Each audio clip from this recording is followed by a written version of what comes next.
cash is only easy to come by when you don't really need it. And I don't mean that in a woo-woo, manifesty kind of way.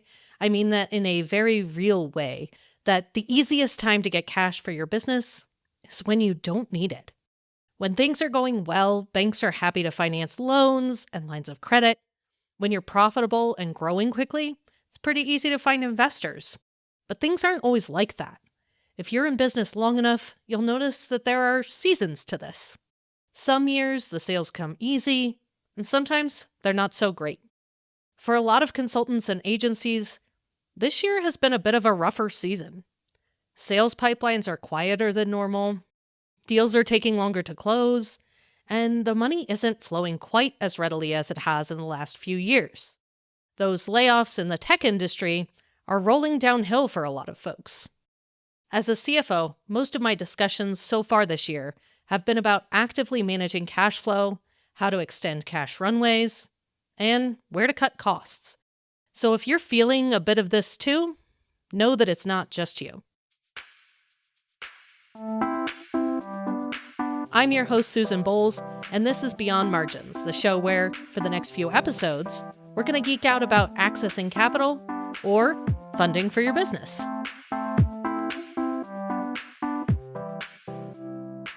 Most of you listening to this have a service business of some sort, and most often, we tend to think about our businesses as something that sells us. We're selling the value of our brains or the value of providing a service that is frequently intangible. You're probably not selling a physical thing or a widget or a SaaS tool that investors can see. So thinking about getting outside funding in a service business tends not to be something we think actually applies to us and our business model. And it's true that most of us are never going to take VC funding, though I do know a few agencies who have, but it's not really their ideal business model. That doesn't mean we don't have options, though. There are tons of options for outside funding for your service business, and that's what we're going to geek out about for the next few episodes here. What kinds of funding you might consider, when each type of funding is a good choice, and the trials and tribulations that come with each type of funding. We're going to talk equity investments, including bringing on employees as potential partners. We'll talk crowdfunding, how you might use debt strategically, and what it might look like to use grants. So if you're thinking you might need some outside cash for your business, this is the perfect series for you. Today, I'm talking to Eda Henries. She's the founder and managing principal of Henries Co, which is a capital advisory firm. That means that she helps growth stage companies navigate the process of finding the right kinds of capital and investors. Eda is a fellow finance nerd. She might actually be nerdier than I am when it comes to finance, and she takes pride in demystifying the idea of capital and helping folks access institutional capital. We're talking primarily about taking equity investment in your business, meaning that you're bringing on a partner or investor into your business and giving them some percentage of ownership in that business. Not only is Eda an expert when it comes to bringing in investors, but she's also personally brought on a partner in her own service business. So she's walking the walk and giving us all the behind-the-scene details of what that process looked like for her personally.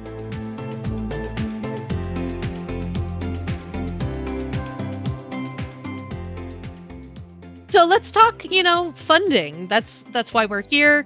Can you kind of give me an overview of some of the options that folks who own service businesses should be thinking about when they start considering pursuing outside capital for their business? A lot of the times in the B2B space or in the service business space, we don't really think that any of that is an option for us.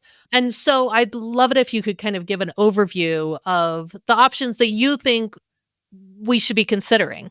Yeah, I think the options always start with your vision, right? They always start with, where do you want to go? Where are you? Yes, but really where you want to go, right?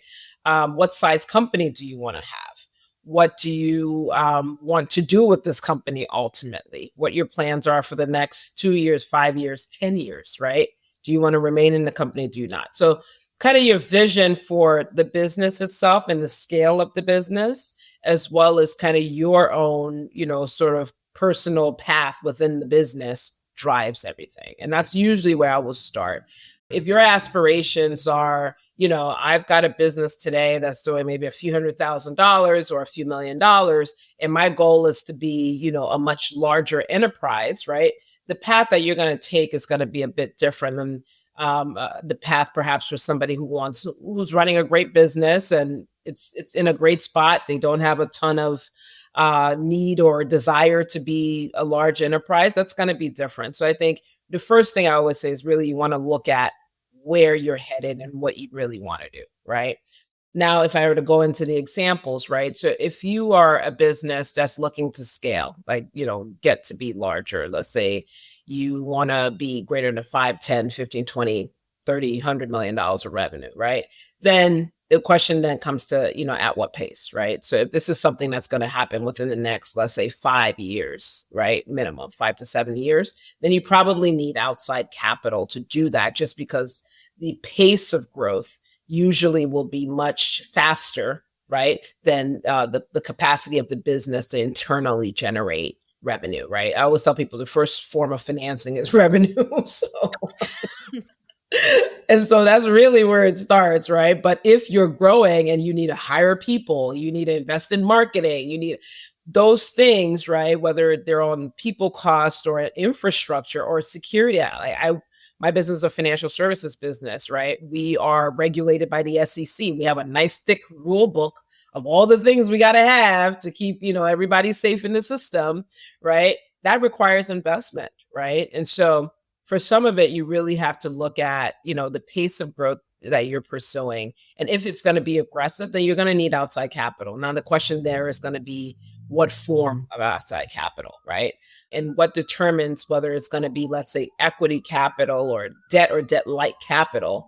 It's really going to be on how profitable the business is and how profitable is it going to be as it's ramping, right?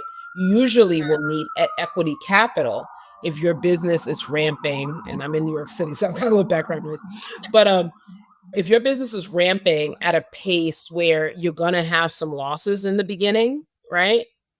Those losses are funded by equity, right? That's the role of equity. Equity is meant to absorb losses, right? As a business is scaling and to provide that kind of breathing room and cushion.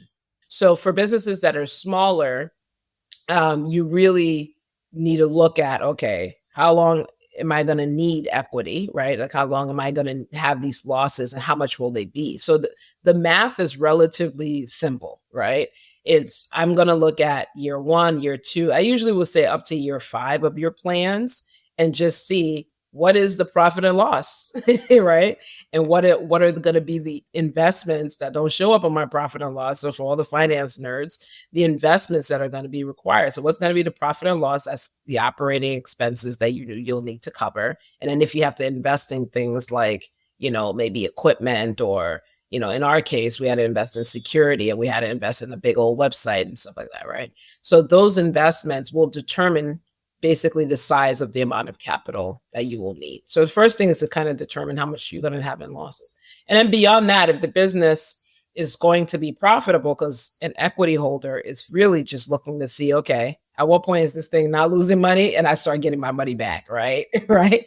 Right. So that's really where when you sort of adopt the discipline of looking forward, right? What the vision is going to be year on, year out, that'll help you to understand the amount of capital you need and sort of what form of capital you will need. Now, debt, if you're going to grow via debt, which you can, right? Which is how most businesses, especially service-based businesses, grow.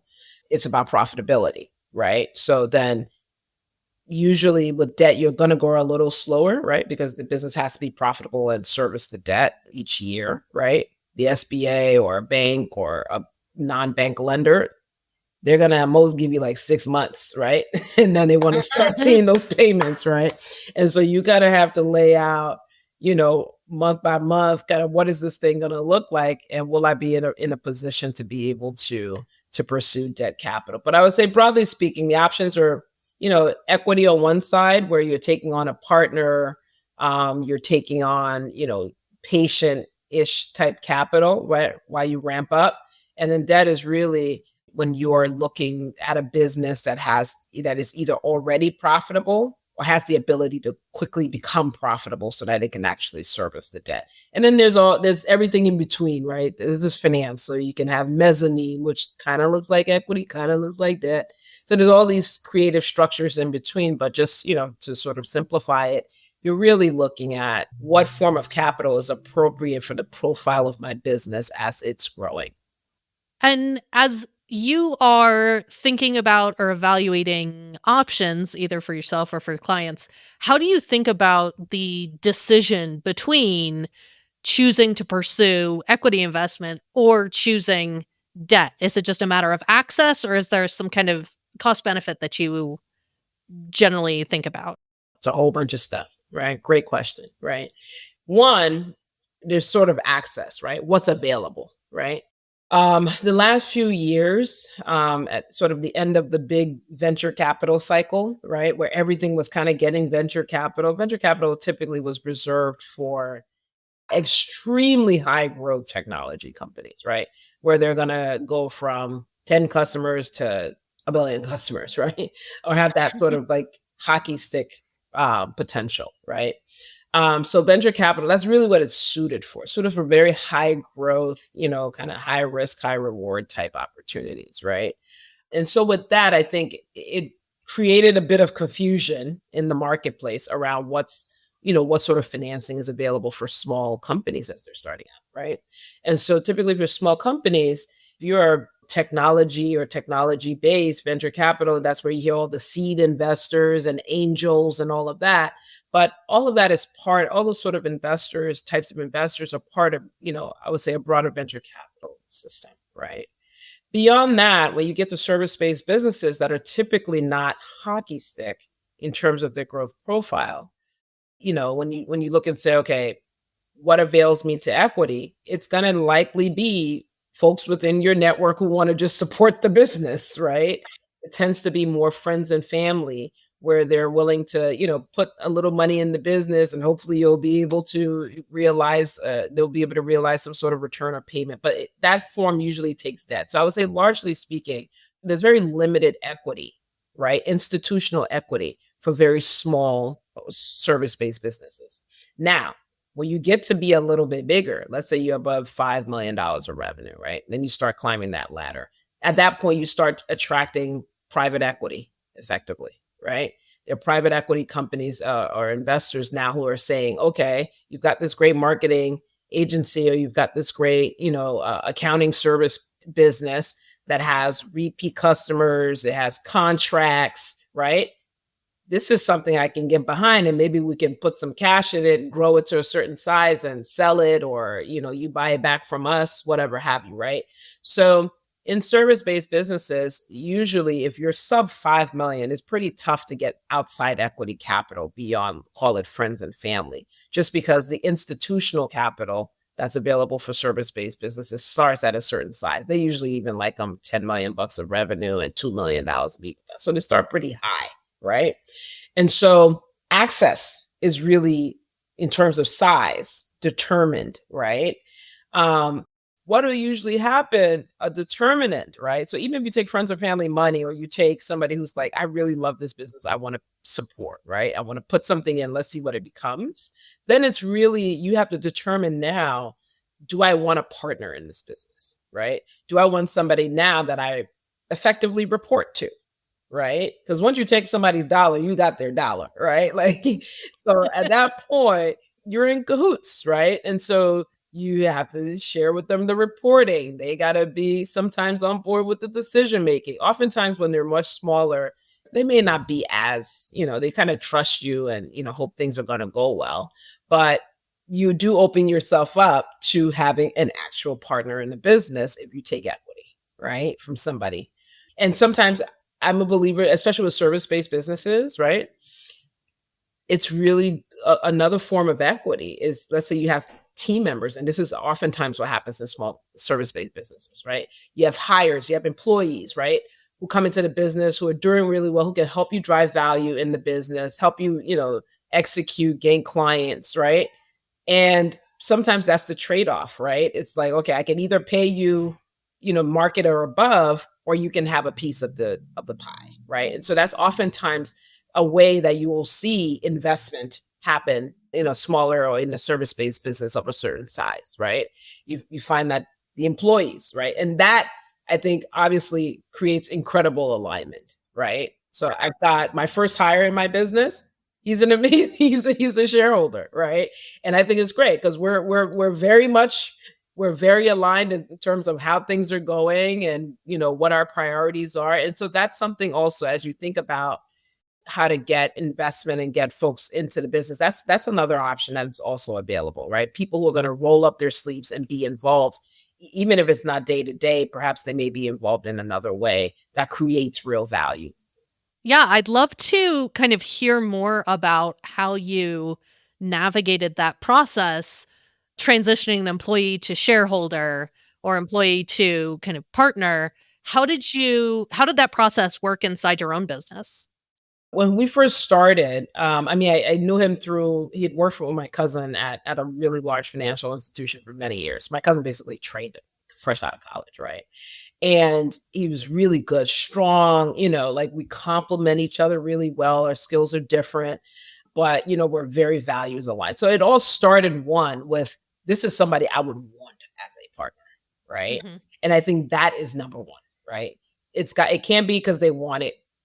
It can't be because that's not it. It's not just because they want it, right? It's got to be that this is somebody that is going to be in it with me, right? And so that's really for me the alignment in terms of values, vision, and what we wanted out of our careers, right? I Mhm. think that was the starting point writ large, right? Because again, it is a marriage, right? And so then beyond that, then it was like, let's look at things like compensation and what we want this to ultimately be and how do we want to, what sort of reward do I want for my experience here, right? And then that began the negotiation, if you will, around what was meaningful to him and what was meaningful to me, right? I think it's really important to just take the time to get to know each other, right? So I think when we first started, my vision of how much equity he would have in the business was almost like negligible, right? But over time, I think I realized and he realized, like, I wanna go deeper in, right? When you think about bringing in especially if they're gonna have a significant stake in the business, right? Anything greater than 5%, I think you really gotta take the time to really get on the same page and understand what their objectives are, what their goals are, where do they wanna be in 5, 10 years? Do your time horizons align? All of these things. And so for us, we started with the alignment and getting really aligned in terms of just working together. And then we went through that process of figuring out what was economically comfortable for both of us, what the economics would be. And then we went to the lawyer and the accountants, right? Yep. And sometimes folks will go and put the cart before the horse, spend a whole bunch of money on legal fees and tax accountants and all that. I don't recommend that. I think it's important that you spend the time committing and understanding what you guys want to do, then it makes sense to spend the money on all of those documents and formalizing the relationship. But then, there are other technical things that come along. If you're going to give somebody equity, you probably need to do a 409A valuation. Like there are other technical things that come on the tail end of just doing this properly, getting it documented really well, right? Because all's good when it's good, but you really want to have those hard conversations, right? Have your lawyer knock it up and down and all of that. And all of that, if you've got great legal and sort of tax accounting counsel, all of those things can be sorted out and kind of put into a program. But it all starts with the alignment and you all getting a sense as to what the economics will be that you're both very comfortable with. So, kind of walk me through what a typical process of taking on an equity investment might look like. What are the steps that you see kind of as part of that process? It always starts with how much do you need? Always, right? There's no getting around the account. Projections and budgeting. Debt, taxes, and budgeting. And so you can never get away from it. So the first thing is it starts with, right? It's really where do we want to go next 5 years? Really being diligent about what you want that vision to be. And then going and making a set of projections as to what you think it takes to get there, right? put it in black and white, put it in numbers, right? And that will dictate revenue less expenses plus investments is the money you will need. It's as simple as that, right? And if you're not a finance person, right, and you've got an accountant who supports you, this is something that they can do. It's a little project. Try and get it done in a cost effective manner. But you want to do, like, I would say, do about 5-year projections, right? And in doing that, it'll also help you flesh out what what your priorities are, right? Whether you are a business that does 100K of revenue or you are a business that does $100 billion of revenue, it is the same process, right? It is the absolute same process. Then now it's the who do I get it from? And it's again 100K, 100 billion, same process, right? So then you start looking to see for whom is this attractive, right? If you're a smaller company, you start right at home. And I'm always a believer, even today when we have clients that we raise millions and millions of dollars from, I always start with who do you know wants to invest in you, right? And for our clients, it tends to be institutions. They're like, well, this fund contacted me one time, but I didn't really, So I was, okay, well, let's take that call and let's kind of hear and get feedback, right? So when you're pitching, you're essentially telling people what the business is going to be, right? Where you are, where's the business going to be, getting their feedback. They like it, they don't like it. Who do they think can be helpful? Same process, 100K, 100 billion, same process, right? So you basically are going through the process of seeing who is interested. And that's really what I do daily. Right. And you'll get a bunch of no's, but you'll get some yeses, or you'll get people who will say, not for me, but this person I know could be interested. Right. And so that's usually the process. And adjacent to that is you want to have whenever you're going out for investment or even a loan or whatever have you, right? You need to have your books together, right? So you want to make sure your financials are put together. So invest the time in gathering up your historical information, make sure all your corporate documents, you got them in a nice little Google Drive or OneDrive or whatever. Create some folders, just have your little file cabinet of all of the documents that are sort of relevant, right? If you've got major contracts, right? I mean, in the investment banking world, they call it a data room. You want to prepare, a set of folders that kind of have all of your documents and all of, things that will be relevant. If you were looking to invest in a business, what would you want to know, right? Have all of those things organized so that it can be easily accessible if somebody comes and says, I'm interested. Now, I'm always a big fan of having folks sign a very simple non-disclosure agreement, right? And for that, there are forms available online. Maybe you've got an attorney or you have one in-house already. And that's not a huge, big endeavor. Keep it simple, right? But that allows you to speak freely, right? And knowing that you're at least covered, they're covered. But I think getting your documents in order, super important. Get an NDA in place, get your projections, and then start looking to see, okay, for whom could this be interesting? And that's true whether it's equity or debt, right? And a lot of service-based businesses will grow on the back of debt. That's really what's usually available, because guess what? Our businesses tend to be profitable, stable, right? And so those are attractive attributes for banks or non-banks. I'm a big fan of community development financial institutions in this market. When banks have pulled back from small businesses, some of these guys, they have hundreds of millions of dollars to lend or to invest into businesses, and nobody comes knocking because no one knows they exist, right? Right. So I'm a big fan of some of those institutions, and they're usually within your state or your city.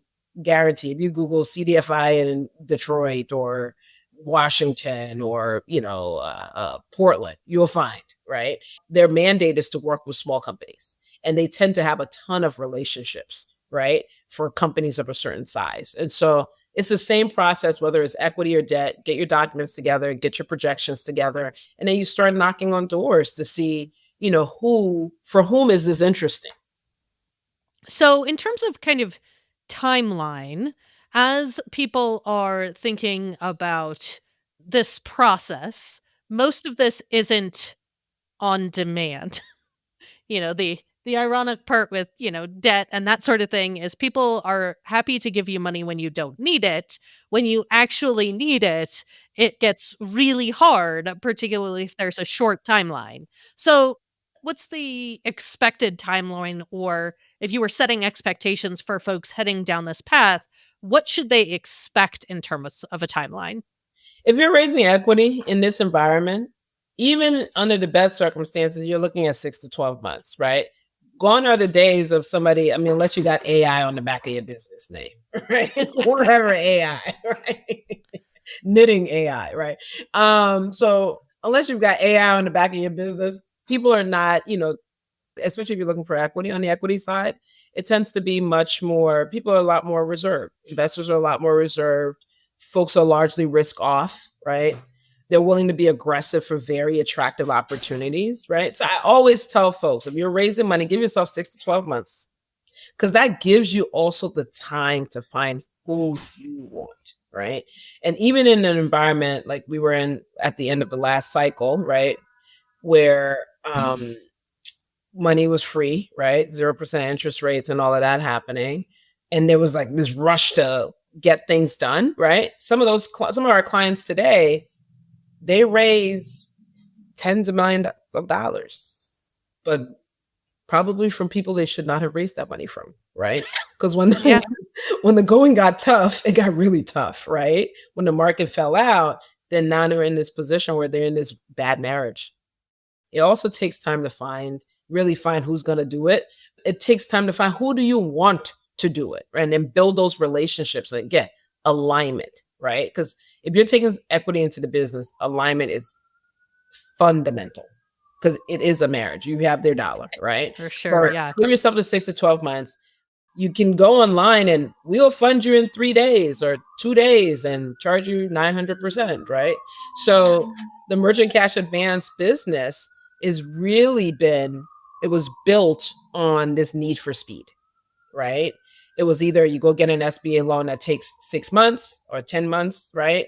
Or you get something that's overnight, right? And so the trade-off in that is that you have very sort of aggressive and sometimes very predatory lending that's happening to small businesses, especially service-based businesses, where you may have accounts receivables that's out there and you need the cash today, right? So I would say start preparing. And the best time to start looking for money is when you don't need it, right? Always. It's always when you don't need it. So if you think you don't need it today, start today.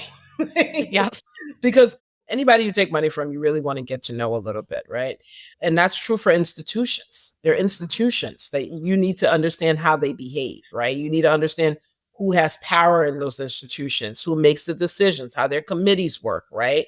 Anytime somebody lends to you, if it's algorithm based, the algorithm has decided. If it's a human being behind it, there is a committee that decides whether they're going to lend to you or going to invest in you, right? Or if it's an individual, then obviously it's an individual. But what I would say is that you really want to spend the time building the relationships, finding out who does, and is a natural kind of bonus to doing so is that you're building relationships. And financing and getting funding is all about relationships. Somebody is saying, yes, I trust you. That's fundamentally what it is, right? And so giving it the time it needs is really important. So I always say, if you don't think you need money today, start absolutely today. Even if you don't want financing, make sure people know how well your business is doing. It creates opportunities so that the day something comes across your path, guess what? You got several friends already. You'll be like, guys, guess what's available, And you want to be in that position. And that's true whether it's a bank, that's true whether it's a non-bank lender, that's true whether it's an equity investor, right? You want to always be in a position. They say, don't, stay ready so you don't have to get ready. That is the rule in seeking funding. So where do you see folks kind of getting tripped up in this process, or what ends up being harder than they expect about the kind of pursuit of capital here? It's an emotional roller coaster. I'm impenetrable to no's now because I've been doing this for so long, right? Like you say no, I'm like, oh, okay, that means not now usually, right? Or that means you're not the right one. And I just keep on moving to the next one, right? And so I learned through like our clients, because I watched them, I'm like, why are you frustrated about, talking to yet another investor? I'm like, we're getting one step closer each day, right? And so I think it's an emotional ride. And I think a lot of people they don't realize that it is, right? So it's not like the first frog you kiss is going to turn into a prince. It's just not, right? And so you have to just mentally accept that. And it's true for everybody, right? And I know we hear these stories of, I just had one coffee and it said yes. That is not the norm. Not even close. Not even close, right? There are deals. I'm doing 2 deals with a single institution that told the client no a year and a half ago. And now they're chasing us with every product they have, right? And so that is a testament to the relationship that we allow to build, even with a no. Because the no, when they gave that no, we asked why. And they said, well, the business is not yet profitable and we want it at a certain size. Okay, no problem. The one thing I love about women-owned businesses, we study to the test, right? We know how to study to the test. So if you tell us no because of this, we're like, okay, I'm coming back. Don't worry, I'll be back, right? And so I think using that time and just reframing what no means, I think is something that's a challenge sometimes I see for business owners. And they're surprised by how many no's it takes to get to a yes. But I'm a fan of just leaning into as many no's as possible, just so that you can quickly get to the yes. And what you get is, I mean, in my, in my line of business, investment banking, we call it market feedback, right? So it's market feedback, it's price discovery, right? And so having that frame is something I think is core. And I do see it as a challenge, but I think once people realize it, that look, you'll start to hear some of the same stuff. So that's market feedback. That tells you where your industry is. That's stuff that's really powerful information that you can then use to study to the test. Oh, I love that. One thing I think that, is sort of related to funding, but I don't think gets talked about or discussed enough, and it's something I think that's not on most people's radar, is acquisitions. So where do you see this kind of sitting in the growth trajectory of a service business? I think service businesses are actually, quite honestly, some of the best businesses when it comes to acquisitions and mergers and acquisitions, right? Why? Because you will know your business really well, right? Just like any other business. They tend to be very contract based, right? And they usually have the ability to scale just by adding more contracts and customers. It is a more linear path to scale than figuring out how to go from one Facebook customer to 1 billion Facebook customers, right? It's actually more linear, right? So then it becomes a question of, what do I want to be, right? So coming back to the beginning of our conversation, what kind of enterprise are you building, right? You can grow organically, which is, year on year, we'll just keep, kind of adding customers organically, or you can grow through acquisition, or you can do a little bit of both, right? I think acquisition allows you to achieve scale a bit faster, right? But acquisitions are also tricky because you may be acquiring people, right? You may be acquiring systems. You may be acquiring habits. You may be acquiring happy or unhappy customers, right? And so that's where I think a lot of women own businesses will shine, right? We get to know our beast, right? And we really are often, very relational. So we understand what's happening, right? So even if we're a smaller business within a sector, which we tend to be, I'm a smaller business within my sector, right? We understand how that sector works. We know who's there, right? And so with acquisitions, it is a really attractive way to grow that is financeable. It's actually financeable. If you are a company, I was, at the Lead Bank conference a couple months ago, right? And there was a woman-owned business. I think she was a much larger business, like $100-something million of revenue. And she was looking at buying something that was bigger than her because she wanted to be of a certain size. And then there was another woman I met who was maybe at like 30-something million revenue. And then she wanted to buy something that was 8 million, right? So acquisition can provide you the opportunity, one, to become bigger within your field, right? So you can occupy more space. Maybe you get more favorable contracting because you hit a certain size, right? But then it's also financeable because guess what? The folks who finance businesses understand acquisition, right? They do understand acquisition. And quite frankly, that's what private equity is. That's what private equity has done, for the last 40 years, or I guess almost 40 years, right? And so it was built off the back of you looking at something and saying, this thing has revenue. it's profitable or has the ability to be profitable. If I put it with this, I add 1+1, I can get to 3, right? And the cash that it generates can be used to actually finance the acquisition. That is what a leverage buyout is, guys. That's what an LBO is. You're taking the cash in the business to basically fund the debt service of the business. Now, sometimes they get a little too greedy and it goes bankrupt, but that's a whole different story for a whole different day. But the point I'm making is that the world of finance understands acquisition and they like the play. They tend to like the play. They like it at a certain size usually, but even if it's below a certain size, you can still get somebody to lean in, especially if you're an operator. Our businesses tend to be very well run. They tend to be very experienced, right? So you coming in and you say, I've run my business for 10, 12, 13 years. I know this industry front and back. I know that person is retiring and I would like their book, right? Or, they've decided they want to ride off to the sunset and do something different. I have the ability to take that on. That is a story that could be told to a funder and somebody can get behind it, right? So it's a great opportunity to scale a business. And then you can also, if you reach a certain size, you decide that you want to sell it. Guess what? There is actually, there's an arbitrage, right? For buying smaller businesses, getting them to a certain size. Because once they get to a certain size, that's where a whole new set of investors come into play, right? They won't touch something below a certain size, but they start up here. So what does that mean? There's greater competition up here. So your price that you would get for exiting a business at a certain size is different. We live in the biggest and deepest and, most broad capital markets in the world. There's nowhere like America, right? And so these are things that are available to us. So I just love to see, more of our businesses kind of lean in.